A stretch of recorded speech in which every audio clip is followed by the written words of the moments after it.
En aquel tiempo, cuando salía Jesús al camino, se le acercó uno corriendo, se arrodilló ante él y le preguntó: Maestro bueno, ¿qué haré para heredar la vida eterna? Jesús le contestó: ¿Por qué me llamas bueno? No hay nadie bueno más que Dios. Ya sabes los mandamientos. No matarás, no cometerás adulterio, no robarás, no darás falso testimonio, no estafarás, honra a tu padre y a tu madre. Él replicó: Maestro, todo eso lo he cumplido desde mi juventud. Jesús se quedó mirándolo, lo amó y le dijo: Una cosa te falta, anda, vende lo que tienes, dáselo a los pobres, así tendrás un tesoro en el cielo y luego ven y sígueme. A estas palabras, él frunció el ceño y se marchó triste porque era muy rico. Jesús, mirando alrededor, dijo a sus discípulos: Qué difícil les será entrar en el reino de Dios a los que tienen riquezas. Los discípulos quedaron sorprendidos de estas palabras, pero Jesús añadió: Hijos, qué difícil es entrar en el reino de Dios. Más fácil es a un camello pasar por el ojo de una aguja que a un rico entrar en el reino de Dios. Ellos se espantaron y comentaban: Entonces, ¿quién puede salvarse? Jesús se les quedó mirando y les dijo: Es imposible para los hombres, no para Dios. Dios lo puede todo. Pedro se puso a decirle: ¿Ya ves que nosotros no hemos dejado todo y te hemos seguido? Jesús dijo: En verdad os digo que no hay nadie que haya dejado casa, o hermanos, o hermanas, o madre o padre, o hijos o tierras, por mí y por el Evangelio, que no reciba ahora en este tiempo 100 veces más casas y hermanos y hermanas y madres e hijos y tierras, con persecuciones y en la edad futura vida eterna. Saludos, mis hermanos del programa Sintonía Divina.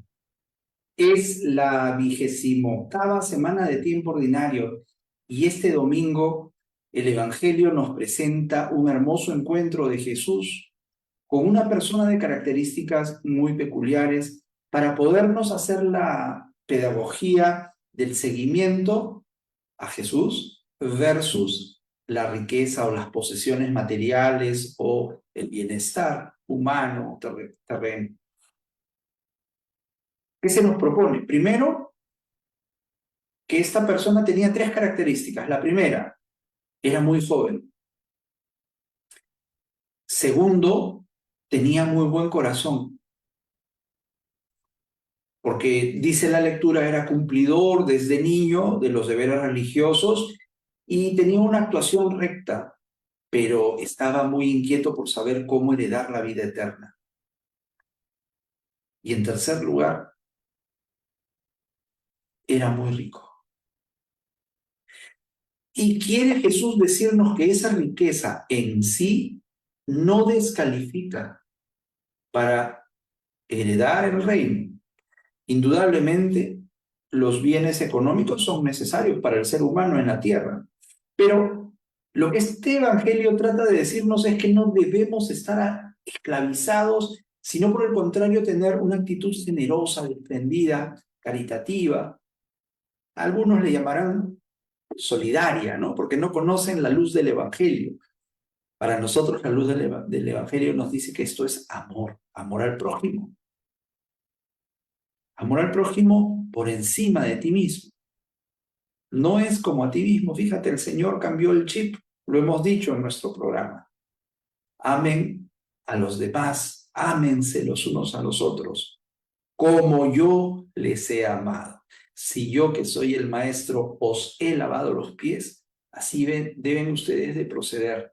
Lavarse los pies unos a otros. Esto quiere decir que si queremos ser verdaderos seguidores, discípulos de Jesús, Se trata, además de cumplir los mandamientos, de obrar con amor y con caridad con todos los necesitados. Esta lectura hace que nuestra visión acerca de la riqueza cambie, pero ojo, que no solamente hablamos de la riqueza material, monedas de oro, sino también de la riqueza en otros aspectos, como por ejemplo el poder, la vanidad, la altivez, la soberbia, el lujo desmedido, la sensualidad, el vestir a la moda, el estar ambicionando, envidiando lo que otros tienen, en general el consumismo moderno.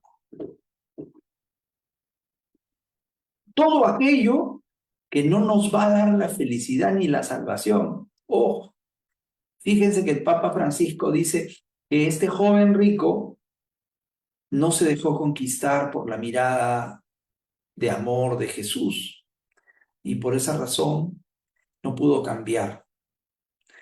Y el consejo para nosotros, dice el Papa Francisco, es que solo acogiendo con humildad, con gratitud del amor del Señor, nos liberamos de la seducción de los falsos ídolos que nos prometen la vida, pero no nos la dan, sino por el contrario nos causan muerte.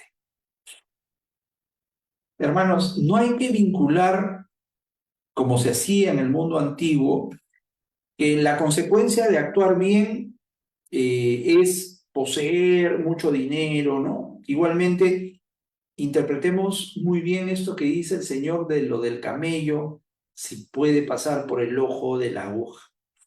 Este es un ejemplo que en el mundo del mundo antiguo se usaba mucho el lenguaje hiperbólico, exagerado, ¿no?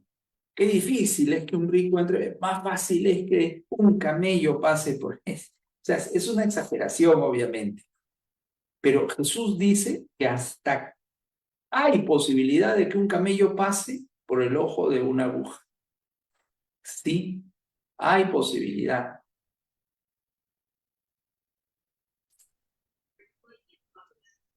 Pero para Dios, nada hay imposible.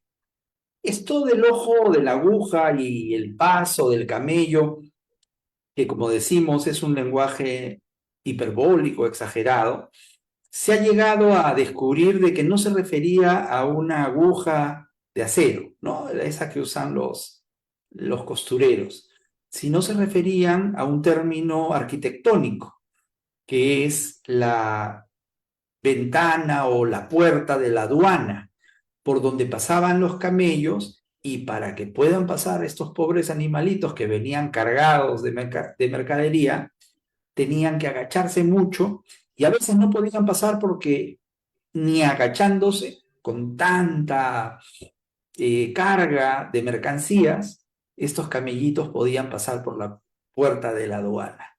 Y esa era la dificultad.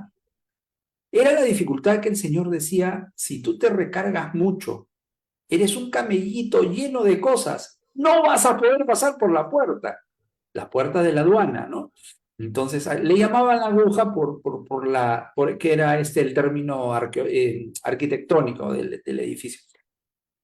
Fíjense, la idea aquí es que el Señor lo que nos quiere decir que no es imposible, sino que es muy difícil. Sin embargo, Dios Todopoderoso, el Dios que todo lo puede, podría hacer que tú te despojes de tanto cargamento y siendo un camellito jorobado y todo, puedas pasar por el ojo de la aguja.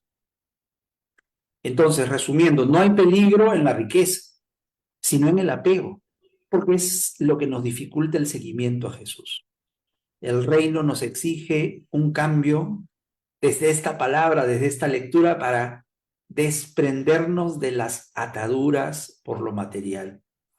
Igualmente, no es acertado vincular esta lectura con la imposibilidad de que una persona afortunada o rica salve su alma. No, no es imposible. Claro, es difícil si esta persona está apegada a la riqueza. tampoco nos exige que hagamos como hacen algunos religiosos, especialmente los franciscanos. La semana antepasada celebrábamos el Día de San Francisco de Asís. Los religiosos hacen un voto de pobreza, ¿no? O sea, tampoco nos dice eso, que hagamos un voto de pobreza como lo hacen los religiosos y las religiosas. Solamente que tú y yo debemos ver en estas palabras una recomendación muy clara para que tú y yo nos acerquemos a la salvación. Este domingo Jesús nos hablará de muchas cosas que tienen que ver con el desapego, pero tampoco nos está hablando de la división de clases entre ricos y pobres. No, no nos está hablando nada de eso. Pero mucha gente interpreta cosas en este sentido, en un sentido político, filosófico. No, el Señor nos está diciendo que para entrar al reino de los cielos no debemos tener ningún apego. De tal manera que si nosotros no visualizamos cómo lo material nos impide heredar el reino de los cielos, vamos a sufrir, vamos a padecer mucho para llegar a heredar lo que nosotros tanto estamos buscando. Y en el numeral 2053 del Catecismo de la Iglesia Católica se lee lo siguiente: en los tres evangelios sinópticos, Mateo, Marcos y Lucas, la llamada de Jesús dirigida al joven rico de seguirle en la obediencia del discípulo y en la observancia de los preceptos es relacionada con el llamamiento a la pobreza y a la castidad. Los consejos del Evangelio son inseparables de los mandamientos. En semanas anteriores, mis hermanos, hablábamos mucho de tener un tesoro en el cielo. Hoy se lo repite Jesús a este joven rico para que ponga su corazón de manera acertada en lo espiritual. Y es un llamado radical, no es un llamado a medias, sino que tiene que aplicarse todos los días, tener un desapego hacia lo que el mundo nos ofrece. La lectura termina con una clara indicación de cuál será la recompensa del seguidor, que de repente no se constituye en una contraprestación material en esta vida, a pesar que el Señor sí lo ofrece. En esta vida recibirán lo mismo quienes abandonen hogar, padre, madre, hermanos. Recibirán en esta vida más hermanos, más padres, más amigos. Claro, porque la vida comunitaria te va a regalar más familia, más hermanos, más amigos. Y además, la promesa también es para la vida futura. Sigamos reflexionando.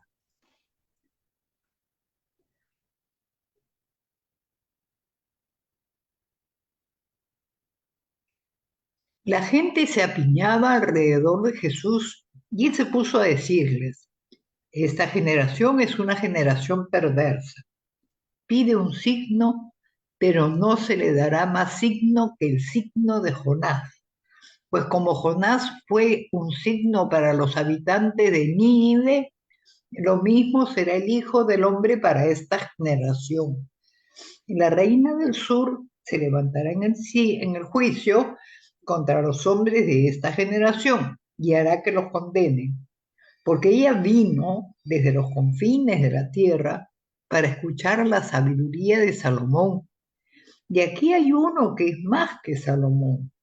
Los hombres de Nínive se alzarán en el juicio contra esta generación y harán que la condenen, porque ellos se convirtieron con la proclamación de Jonás.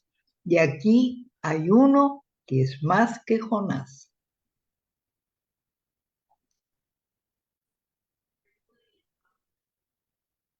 El día lunes, la lectura nos hace ver un poco más de lo que veníamos hablando en semanas anteriores sobre la fe combinada con las obras para obtener la salvación.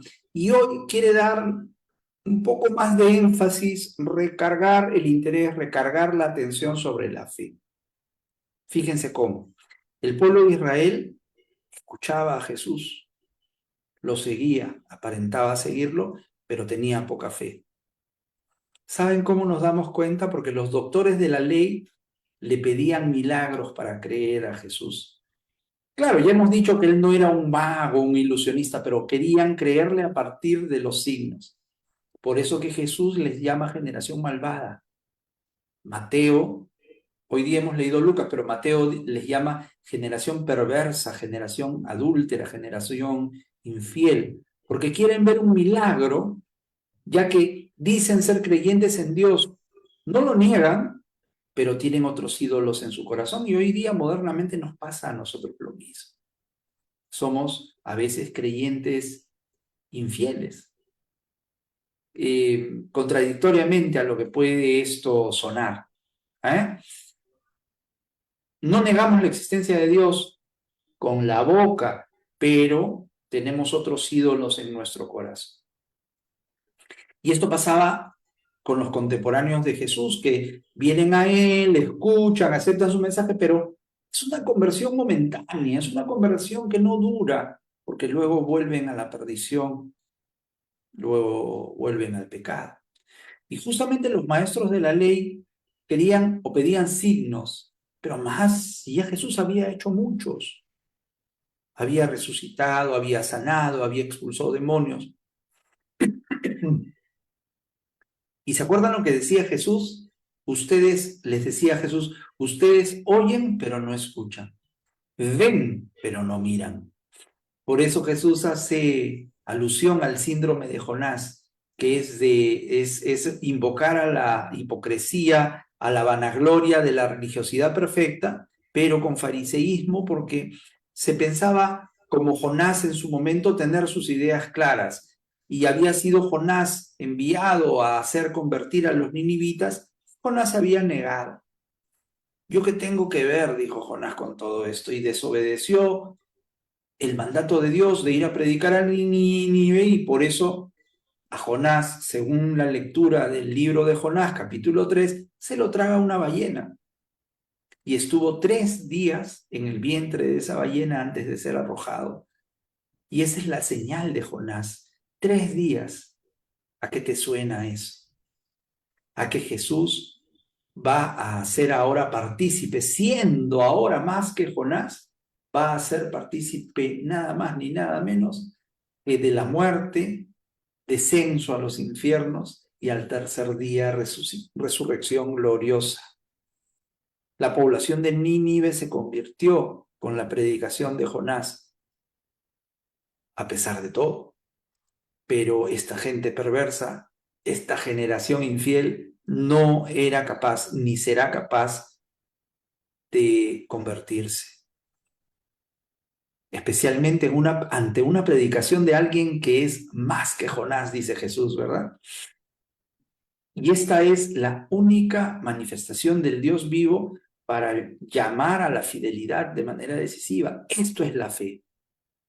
Esto es lo que nosotros llevamos como cristianos.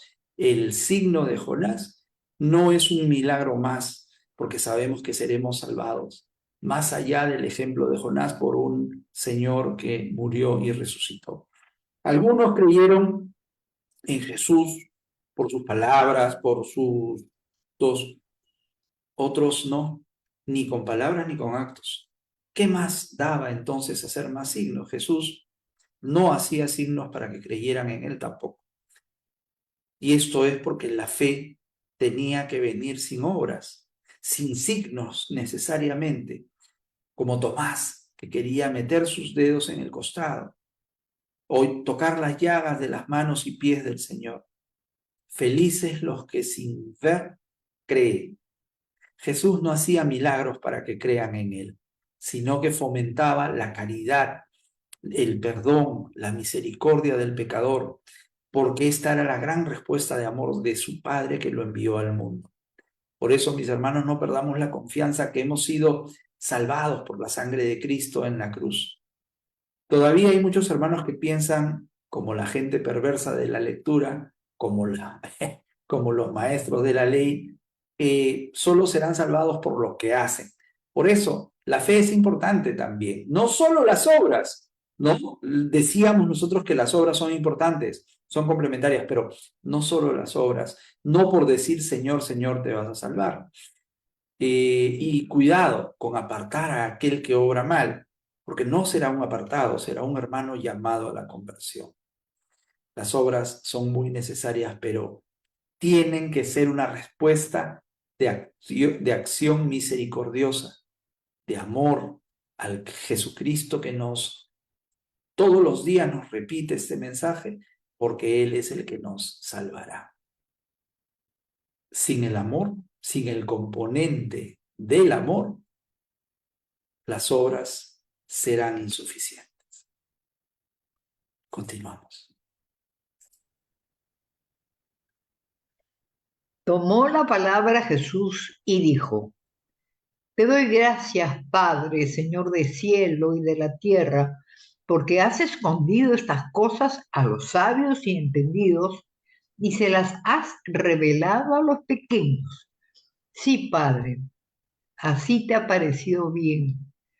Todo me ha sido entregado por mi Padre y nadie conoce al Hijo más que el Padre, y nadie conoce al Hijo más que el Padre, y nadie conoce al Padre sino el Hijo, y aquel a quien el Hijo se lo quiera revelar.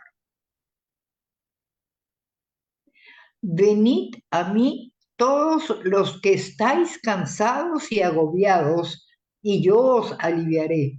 Tomad mi yugo sobre vosotros y aprended de mí, que soy manso y humilde de corazón, y encontraréis descanso para vuestras almas, porque mi yugo es llevadero y mi carga ligera. Hermanos, qué hermoso mensaje el que estamos leyendo en esta oportunidad. Una tierna oración de Jesús hacia el Padre. Comienza, como hemos dicho la semana pasada, cuando hablábamos del Padre Nuestro, con una acción de gracias, bendiciendo, glorificando al Padre. Jesús revela al Padre. A través de Jesús nos es revelado el Padre y Jesús le da gracias y bendice a su Padre por esa revelación. Es muy conmovedora esta lectura y dice, sí, Padre, yo te alabo. Jesús está en el mundo rodeado de personas muy amenazantes, pero eso no lo intimida. Jesús sabe que Él es el Hijo del Altísimo y no pierde la oportunidad de darse a conocer como tal, porque el Padre conoce al Hijo y el Hijo conoce al Padre. En Lucas capítulo 10 se dice en este mismo pasaje narrado por Lucas, ahora leímos Mateo, dice que Jesús se estremeció de alegría. Qué bonita descripción, porque nos va a describir ahora cómo el amor del Padre es para sus hijitos los más humildes, los más pequeños. Sí, Padre, has escondido estas cosas a los sabios, a los entendidos y se las has revelado a los más pequeños. ¿Se acuerdan de la lectura de las bienaventuranzas?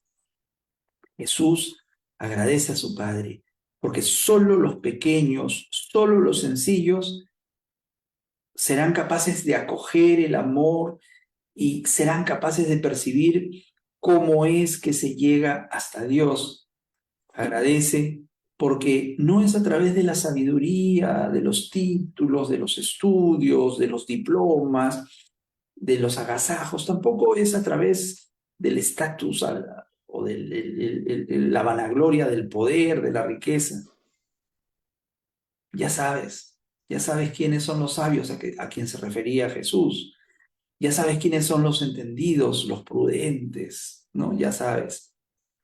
La, la buena nueva es para todos, pero los sabios, los poderosos, los que más saben, no podían entender que Jesús era hijo de Dios y hasta acabaron con él. Los soberbios, con todos sus conocimientos, no pudieron descubrir al Dios que había llegado a ellos. Justamente las bienaventuranzas nos muestran que Dios viene para quienes son desvalidos, quienes son despojados, quienes son pobres de corazón, quienes no se desvelan por poseer, tener riquezas. El buen pastor nos llama y nos dice, vengan a mí. Qué linda invitación. Muy sorprendente porque Él quiere que aprendamos de Él lo que el Padre le ha dado, el conocimiento y el poder que trae la luz del Evangelio, y Él es el único camino para poder adquirir ese modelo de comportamiento. Nadie va al Padre sino a través del Hijo, y esto es cierto. Y como tenemos que aprender esta visión nueva, escuchemos la palabra de Dios y veamos, descubramos cómo el mundo es diferente a lo que Jesús nos propone, que todos los engaños del mundo no nos van a llenar si es que nosotros escogemos con sencillez, con humildad. Fíjate que Jesucristo nos dice, vengan a mí. Lo que sentimos es que a veces nuestra vida es difícil, hay necesidades, hay agobios, y Jesús añade, yo les aliviaré tanto agobio, tantas cargas pesadas. Jesús nos está dando la clave para ser felices de verdad. Lo tienes en claro, ¿verdad? Yo también, muy claro. El Señor nos dice, mi yugo es bueno, mi carga es liviana. No te dice que te va a quitar la carga, la vas a tener, sino te va a dar la bendición, la gracia para poder llevarlas, ¿no? Con ese evangelio que va a servir como yugo para llevar fácilmente la carga distribuida, porque para eso sirve el yugo, ¿verdad? Una palanca que nos permite cargar bultos de mucho peso equilibrados. ¿Y cuál es el equilibrio del yugo sobre nuestros hombros? De un lado la paciencia de corazón, la paciencia verdadera, y del otro lado la humildad. La paciencia para tener una gran capacidad de soportar las dificultades, los sufrimientos, los embates de los contratiempos, sin quejarse, sin renegar de Dios, teniendo la calma. El catecismo enfatiza mucho en la importancia de la paciencia, así como en la búsqueda de la verdadera santidad a través de la providencia de Dios, y que tenemos que ser pacientes porque su promesa es esa. Con paciencia de corazón, con humildad, seguiremos a Jesús. El catecismo nos invita a seguir a Jesús, quien se hizo siervo, se humilló a sí mismo por amor a la humanidad. La humildad, la paciencia de corazón nos debe ayudar a reconocer también nuestras limitaciones y a valorar a los demás con respeto, con amor, y reconocer una gran dependencia como hijos de Dios y la gran necesidad que tenemos de su gracia. Estas son dos virtudes fundamentales para el cristiano. Y Jesús hoy día nos enseña que estas dos virtudes, la paciencia de corazón y la humildad, nos hacen ver que tenemos que apuntar hacia la virtud, pero esa virtud no depende solamente de nosotros, sino también de la gracia de Dios. Pidan y se les dará. Sí, pide en tu oración, pero también dice busca, porque el que busca encuentra. Entonces, manos a la obra. Hagámonos merecedores de la misericordia y de la gracia. Busquemos lo que es bueno ante los ojos de Dios. Dijo el Señor, ay de vosotros, fariseos, que pagáis el diezmo de la hierba buena, de la ruda y de toda clase de hortalizas, mientras pasáis por alto el derecho y el amor de Dios. Esto es lo que había que practicar, sin descuidar aquello.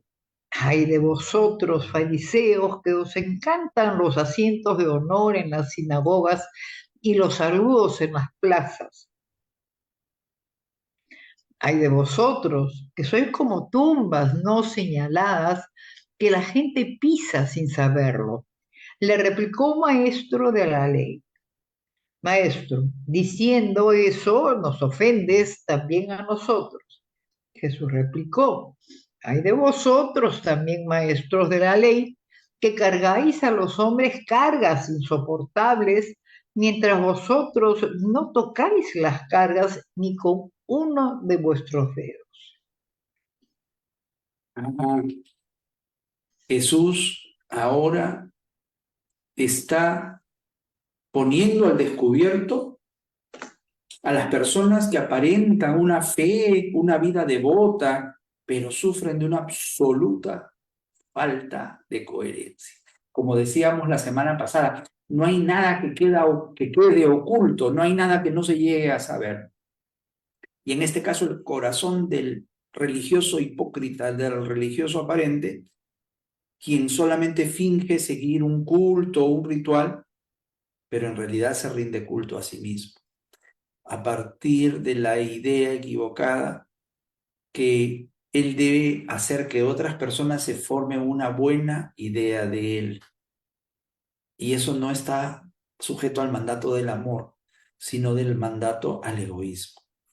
Por eso Jesús es muy severo con fariseos y maestros de la ley, los dueños, entre comillas, de la religión judía de ese momento, los dueños de la ley de la antigua alianza que ellos inventaban y sobreinventaban, una ley que en definitiva más nos aleja si es que tenemos esta idea equivocada. El Papa Francisco nos dice, muchos pueden conocer la ciencia y hasta la teología, pero si no hacen la teología de rodillas, es decir, humildemente, dice el Papa, si no hacen la teología como los humildes, no comprenderán nada.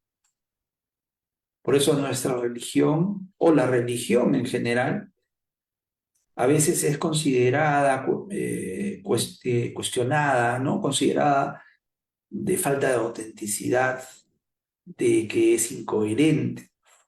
Recuerden el mandamiento más importante de la ley de Dios, que es amar a Dios y al prójimo como a ti mismo, y que en eso se resume todo, según el mismo Jesucristo se lo dijo a las personas que se le preguntaron, ¿no es cierto? Y esta semana las lecturas nos siguen hablando de la caridad, de la verdadera caridad que sale del corazón, del desapego de las cosas materiales, de la sinceridad de la fe, de la autenticidad de la fe, de la genuinidad de la fe, y que eso nos va a hacer heredar la vida eterna porque las enseñanzas de Jesús siempre estuvieron y están al lado de la justicia, de la caridad, de la misericordia y de la fidelidad. Hay de vosotros que edificáis mausoleos a los profetas, a quienes mataron vuestros padres. Así sois testigos de lo que hicieron vuestros padres y lo aprobáis, porque ellos los mataron y vosotros les edificáis mausoleos. Por eso dijo la sabiduría de Dios, les enviaré profetas y apóstoles. Algunos de ellos los matarán y perseguirán. Y así a esta generación se le pedirá cuenta de la sangre de todos los profetas derramada desde la creación del mundo, desde la sangre de Abel hasta la sangre de Zacarías que pereció entre el altar y el santuario. Si os digo, se le pedirá cuenta a esta generación. Ay de vosotros, maestros de la ley, que os habéis apoderado de la llave de la ciencia. Vosotros no habéis entrado y a los que intentaban entrar se lo habéis impedido. Al salir de allí, los escribas y fariseos empezaron a acosarlo implacablemente y a tirarle de la lengua con muchas preguntas capciosas, tendiéndole trampas para cazarlo con alguna palabra de su boca. A veces las lecturas son muy elocuentes y nos facilitan la reflexión. Jesús ya ha puesto en camino hacia Jerusalén, se da cuenta de las posturas hipócritas o de enfrentamiento de estos líderes religiosos, los escribas, los fariseos, los maestros de la ley, quienes tenían hecha una religión a su medida, adaptada a sus intereses. La religión no nos permite tener una actitud agresiva, no, pero sí una actitud como la de Jesús, decidida, asertiva. Si vamos a hacer un reproche, hagámoslo directamente sin engaños, porque no vamos a ponernos en el mismo nivel de quien hace engaños. Nosotros no podemos entrar en engaños. Con enojo, menos. Si bien es cierto, son adversarios, Jesús poco a poco va acentuando la crítica, porque acuérdense que estas críticas van a tener como consecuencia que lo arresten y lo condenen a muerte por ser un problemático, por buscarse el problema, porque Jesús vino a transformarlo todo. Te transforma a ti, me transforma a mí, nuestro modo de entender nuestra relación con Dios se transforma. Ya no es apegada al fariseísmo, a la hipocresía, ya no es apegada, ya no es una religión apegada a la ley o al culto equivocado sobre la ley. Jesús es muy crítico y quiere ir en contra de la incoherencia. Ustedes imponen cargas grandes, insoportables, y no son capaces de tocarlas, ni siquiera las tocan, no dice levantan, ni siquiera las tocan. Especialmente esta gente debía ser modelo, ejemplo para los demás, y no cumplían lo que enseñaban. Como Jonás, con esa actitud que impide que otros se acerquen al reino porque no te conviene o no, yo qué tengo que ver en esto. Y fíjate, la hipocresía, la falsedad, el engaño es el vicio más claro de una conducta pervertida que nos impide el reino. Por eso Satanás es el padre de la mentira, ¿no? Satanás significa en arameo adversario, enemigo. El Papa Francisco nos dice que la hipocresía es justamente el lenguaje de Satanás, que cuando entra en nuestros corazones es por obra del maligno que quiere esparcir la mentira. Y tenemos que aprender a acusarnos a nosotros mismos cuando ese reflejo de la maldad está dándose en nuestro corazón. Tenemos que ser capaces de ver cuando hay pecado, cuando hay hipocresía, cuando hay maldad en nuestros corazones y ser capaces de decirlo humildemente delante de Dios. Léase delante de un sacerdote que está instituido sacramentalmente para representar a Jesús. Porque nosotros no nos confesamos con un sacerdote, nos confesamos con Jesús, quien está representado en la tierra por una persona ordenada como un sacerdote. Y entonces Jesús nos ofrece persecución. Claro que nos van a perseguir, por supuesto. Los amos del mundo, los que dominan y manejan el mundo, quienes nos van a atropellar en nombre de la ley y nos van a perseguir por anunciar el Evangelio, así como persiguieron a nuestro Maestro, a nuestro ejemplo. ¿Cómo podríamos esperar que sea una vida que evite la lucha, como Juan Bautista, que por decir la verdad ante Herodes fue decapitado? Estaba por encima su fidelidad hacia la verdad. Por eso el cristiano no debe perder las esperanzas, porque el Señor jamás nos va a abandonar.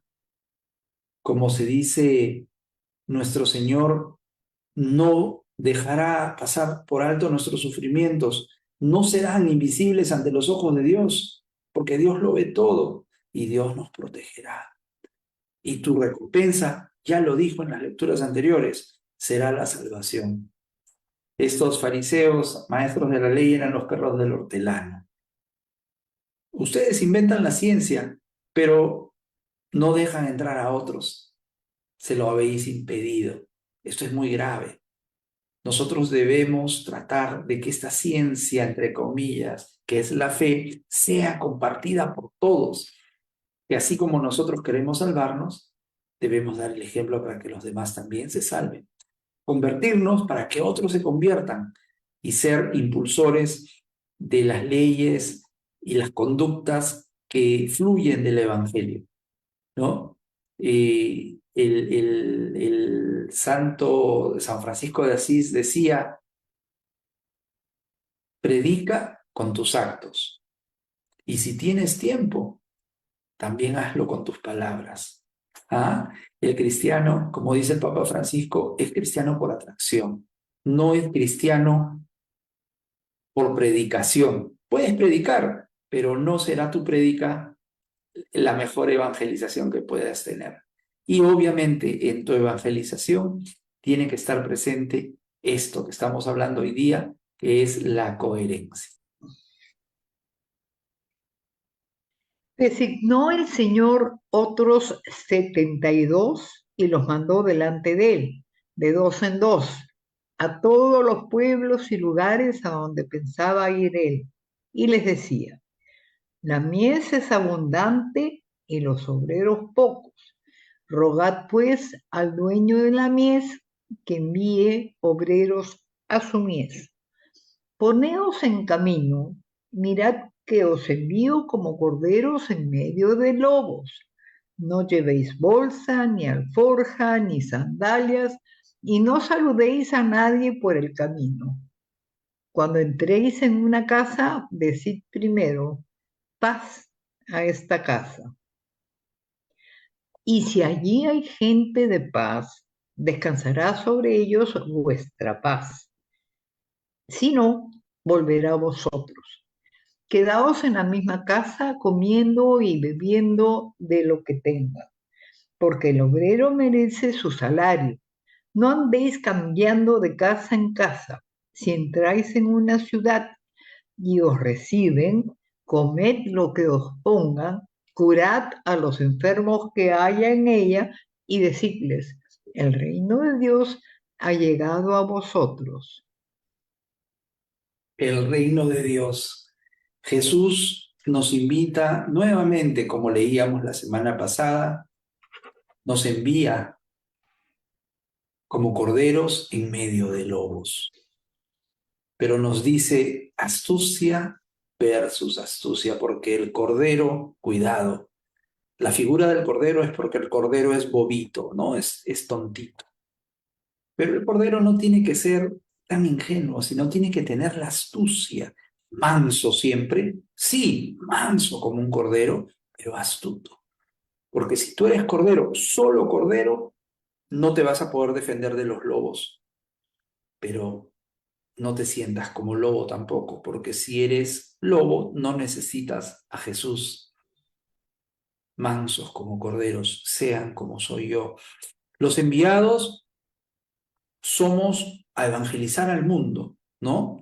Aquí el verbo rector es ponte en camino, y son varios los aspectos que se van definiendo de las formas, cómo se describen las formas que debe ser nuestra actitud al evangelizar, ¿no? Servidores humildes, humildes como corderos en medio de lobos, carentes de posesiones, carentes de poder, no lleven alforja, no lleven dinero, no lleven sandalias, propiciadores del encuentro y la fraternidad. Por eso dice, el Señor nos ordena, lo primero que tienen que decir ustedes es paz a esta casa, sin privilegio alguno. Sean iguales, coman y beban lo que les inviten, lo que tengan en casa, y haciendo el bien. No dejen de hacer el bien curando a los enfermos, anunciando la buena noticia. También nos manda de dos en dos, siempre acompañados por si alguno de los dos falla, está el otro. Y si los dos fallan, está Jesús en medio de ellos. Estamos todos llamados a dar testimonio de aquel en quien creemos. Demos lo que somos, por sencillo, por pequeño que sea. Un gesto de amor lo es todo, una palabra, un servicio pequeño, una oportunidad de acoger a los demás, un diálogo, un encuentro, una muestra de paz. Y si nos faltara la pureza, si incurriésemos en pecado, nosotros, los enviados, sí, podemos, nos puede pasar en el camino. Sepamos que el Señor nos enviará nuevamente y nos perdonará con una pureza renovada, siempre bajo la confianza de que el Señor nos dirá, te perdono tus pecados, vuélvete a poner en camino. Levántate, muchacho, a ti te lo ordeno. ¿Se acuerdan cuando resucitó al hijo de la viuda en Naín? Luego, en Lucas nos dice que estos enviados, estos 72 enviados como corderos en medio de lobos, volvieron con mucha alegría. Y el Señor les dijo, vengan, vamos a permitirles que descansen. Y el Señor hoy día te pide exactamente lo mismo. Descansa y ten seguridad de la compañía de nuestro Señor. Continuamos. En aquel tiempo dijo Jesús a sus discípulos, todo aquel que se declare por mí ante los hombres, también el Hijo del Hombre se declarará por él ante los ángeles de Dios. Pero si uno me niega ante los hombres, será negado ante los ángeles de Dios. Todo el que diga una palabra contra el Hijo del Hombre podrá ser perdonado, pero el que blasfeme contra el Espíritu Santo no se le perdonará. Cuando os conduzcan a la sinagoga ante los magistrados y las autoridades, no os preocupéis de cómo o con qué razones os defenderéis o de lo que vais a decir, porque el Espíritu Santo os enseñará en aquel momento lo que tenéis que decir. Cerramos esta semana con la lectura acerca de la blasfemia contra el Espíritu Santo, que dice que es el único pecado imperdonable. Todos los pecados, por más terribles que sean, se van a perdonar. Es la misericordia de Dios presente en la palabra de Jesús. Dice el Santo Padre que una advertencia cuando acusamos al hermano, ¿no? Tenemos la costumbre, así como en los programas de televisión, de destruir la reputación de otro para que yo pueda sobresalir. La comprensión de las cosas de Dios nos va a hacer que no podamos, si tenemos sabiduría, no podamos ir en contra de nuestros hermanos. Para Jesús, la gente sencilla tiene más preponderancia, inclusive sobre los mismos teólogos, los mismos sabios que se creen autosuficientes, poseídos de un orgullo doctrinal. Dios siempre preferirá a los humildes y sencillos de corazón. Hacemos la lectura del Salmo 112 para terminar nuestro programa.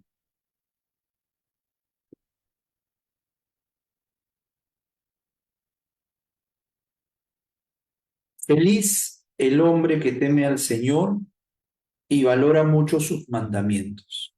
Su semilla será pujante en el país, los retoños del hombre bueno serán benditos. Habrá en su casa bienes y riquezas y su honradez que durará para siempre. Brilla como la luz en las tinieblas para los rectos de corazón. Él comprende, es clemente y justo. Le va bien al compasivo y que presta y lleva sus negocios en conciencia, pues nada logrará perturbarlo. El recuerdo del justo será eterno. No tiene miedo a las malas noticias, pues en su corazón confía en el Señor. Su corazón está firme, nada teme. Al final despreciará a sus adversarios. Es generoso en dar a los pobres, su honradez permanece para siempre, su cuerno aumenta en gloria. El malvado lo ve y se irrita, le rechinan los dientes, se debilita. Nada queda del deseo de los malos. Con estas reflexiones, mis hermanos, nos despedimos y les deseamos una bendecida semana en Cristo nuestro Señor. en el mes del Señor de los Milagros, que nos bendiga, que nos proteja, especialmente a nuestro pueblo peruano que está pasando por algunas dificultades en lo que se refiere a la seguridad interna. Pero confiemos que nuestro Señor nos restaurará en paz, en concordia, en fraternidad y en alegría. Estemos gozosos en su amor. Que Dios nos bendiga.